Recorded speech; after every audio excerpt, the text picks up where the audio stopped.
Hi everybody, welcome to Hear Us Out. I'm Patrick. And I'm Paul. And this episode... Hey everybody, welcome to Hear Us Out. I'm Patrick. And I'm Paul. And today on this fine episode we are going to be doing something a little bit different, because we were at DCC, also known as Dublin Comic Con, and we're a channel that covers entertainment, film, TV, all ends of entertainment. And one of the bigger areas in entertainment is gaming and game streaming, so services such as Twitch being the most famous. Yeah, and also, of course, YouTube Live, or the YouTube gaming streaming service that's now out. Yeah, that's coming on the horizon anyway. We were lucky enough to catch up with Dublin-based Dungeons and Dragons streamers. Yeah, we got to, while we were going around DCC, kind of having a chat with some people, we met a crew from... who's starting up a new channel on Twitch called HomeBrewQuest. On Twitch, it's called the HomeBrewShow. They are a D&D live streaming Dublin-based crew, and we got to chat with those guys. Yeah, they're doing it with a little bit of a twist, and I think you'll see in the interview that we got to do with them that they're not just your regular D&D crew. They have their own homebrew twist on it. The brew might be a bit of a clue. Yeah. So check it out. They were great guys. Hey, welcome to Hear Us Out. We're at the convention today at DCC, which goes with... do you want to say your names? Yeah, I'm Ben Clifford. Wes Evans. And these guys have started up a Twitch stream called HomeBrewQuest. So what came up with the idea? And do you want to give us a little bit of synopsis about the idea as well? Yeah, so you'll find us at HomeBrewShow on Twitch, HomeBrewQuest on Instagram, Twitter, the usual socials. The basic concept is beer and pretzel D&D game online, but the people, places, things, all the lore of the world is based on what we drink every week. So the brew of homebrew is Irish craft beers, different boozes, alcohol from around the world. So we might have a fearsome, snarling, vicious, villainous dragon who happens to be called Pilsner. That's very nice, So what brought you the idea of doing it on Twitch? Just that seems to be where D&D is living now. I mean, it's gotten a whole resurgence thanks to shows like Critical Role and the Adventure Zone, that watching live or watching the video on demand is kind of as good as being there. So you don't have to understand all the rules as long as people are being entertaining. Yeah. But it's a way of, I guess, sharing it with everyone who plays or wants to learn how to play, and it bridges the gap between all skill levels. Very good. So how many players do you guys have? So there's myself, who DMs, and then 4 player characters or PCs who make up the sort of ragtag adventuring party of homebrew in the world of Hibernia. So it's all kind of based on Celtic and Irish lore. We wanted to bring as much us to the table as possible. Obviously being big fans of other actual play shows and big fans of the D&D community in general. A big thing for us was encouraging people, people like myself who might find DMing quite intimidating and see all the rules, all the books, all that kind of stuff and go, oh, that's not for me, I'd rather watch and not play. Encouraging people to take that steps themselves, pick up the books, join friends and family. So we have 4 players. I mean, you can get groups as upwards to a lot. I would recommend for new DMs, definitely lower, 3 to 5, perfect number when you're first starting out as a DM. No, I definitely agree playing D&D myself. So So you're one of the players, are you? That's correct. Do you want to introduce your character maybe a little bit? Sure. So I'm playing Arlington McGuinness, the bugbear barbarian, kind of a gentle soul in a monster's body. And my history as a player was previously a dungeon master running the game, and now I'm playing with Ben as a player. And there was a bit of getting used to taking our hands off the wheel, but I'm kind of on the same page with Ben as far as this game goes, because it's about storytelling and character rather than learning the nitty-gritty of how far away is my character from this thing. That doesn't make any sense because this rule says this. It's about doing potentially negative things for your character for the sake of a story. So if you're in a situation where you're hiding from the guards and it would be bad for them to know you're there, but you're like, my character would probably just burst out and attack them. It's more entertaining story-wise, but we might die. I'd be more in that camp.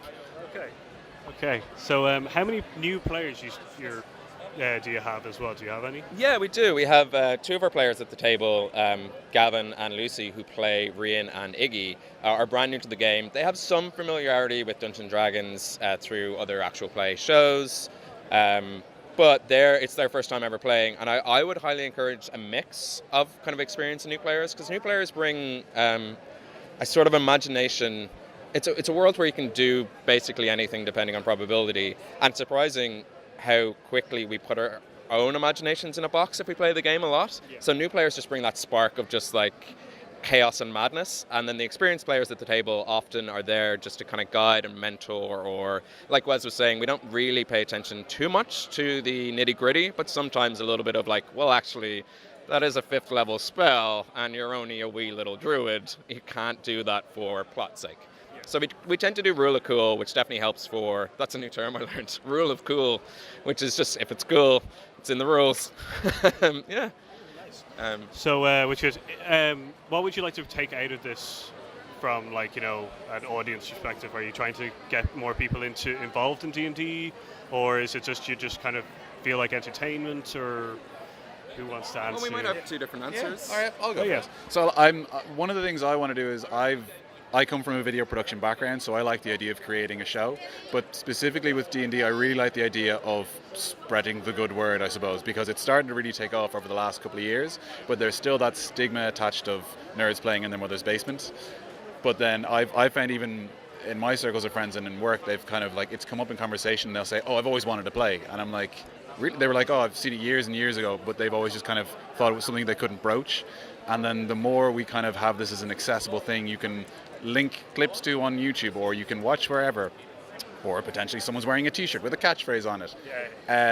The more accessible it becomes, the happier I'll be. And it's especially because it's not in its infancy, but in the broader mindset it's in its infancy, and where I feel like video games is very much stuck in this kind of male-dominated ecosystem. I think it's early enough with D&D that we can kind of like push that aside and get more women at the table, or diversity in general, which is kind of nice, says the white guy.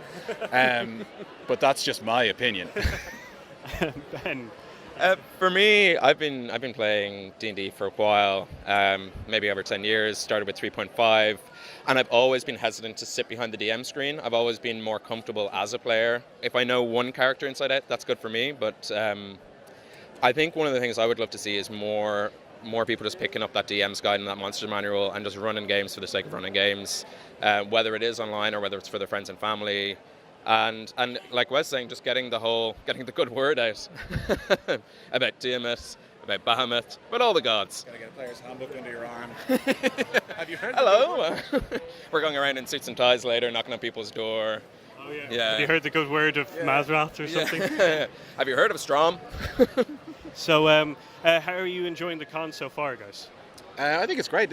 I went to Dublin Comic Con a couple of years ago when it was in the RDS, and it was much smaller, I think is fair to say, like concentrated more. And I didn't really know what to expect. So it's kind of nice coming in here knowing that it's a lot of merch, but it's good merch.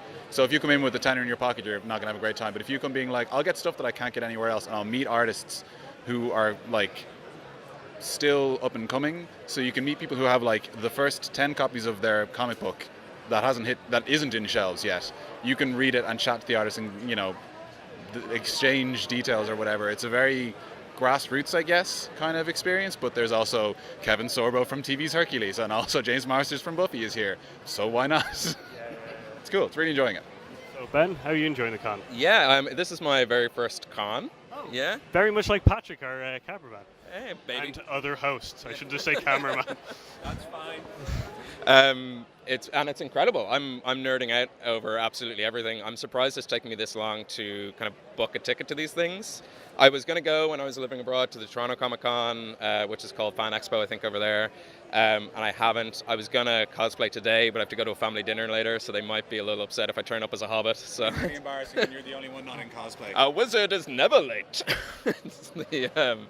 But yeah, I'm really loving it. And as Wes said, I'm nerding out over a lot of the kind of there's a woodworker and dice maker here called Dakota Irish, and I'm a big fan of his work online, and it was the first thing I did when I came in and went straight to that stand. I was like, oh my god, look at all these things. And he's like, do you want to hold my box? I'm like, yes. And not in a weird way, but yes.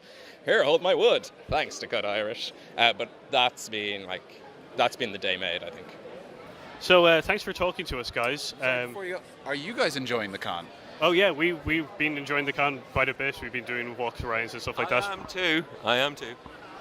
Patrick is as well, which is so yeah, we've been enjoying it. This is not my first con. I used to organise cons as well, so I'm enjoying the professionalism of this one. So That doesn't speak highly of the cons you were involved with. yeah, no, it doesn't. So, but they're all dead now. So okay, sorry, non-con. Who's the most impressive cosplay so far? Impressive cosplay so far. I did see one. Shit. You saw Bloodborne, didn't you? Yeah, I saw a Bloodborne guy, and if nothing else, just haven't seen any other Bloodborne ones, but it was proper, like, real nice tri-corner hat, all that kind of stuff.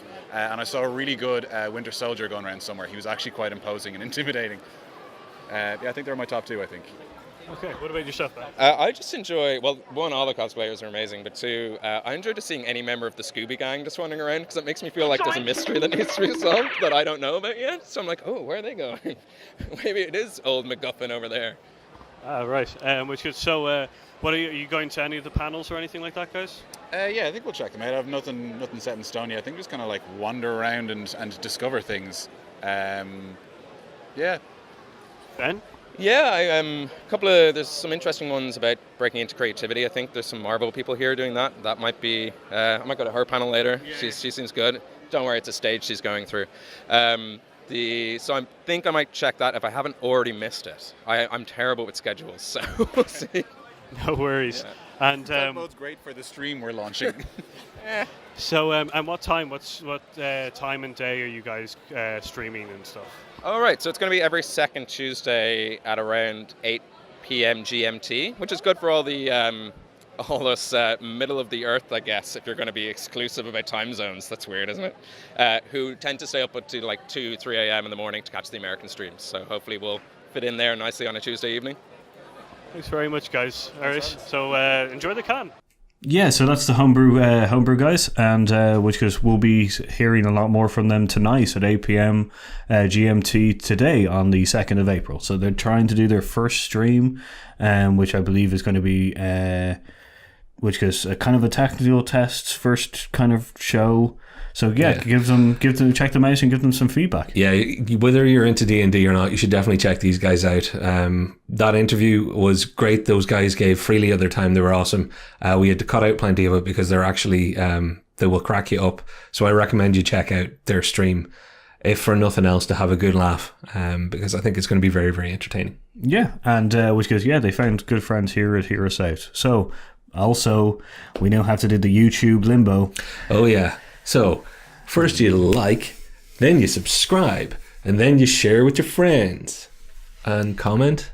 Oh, God. We got to work on that jingle. We're whores.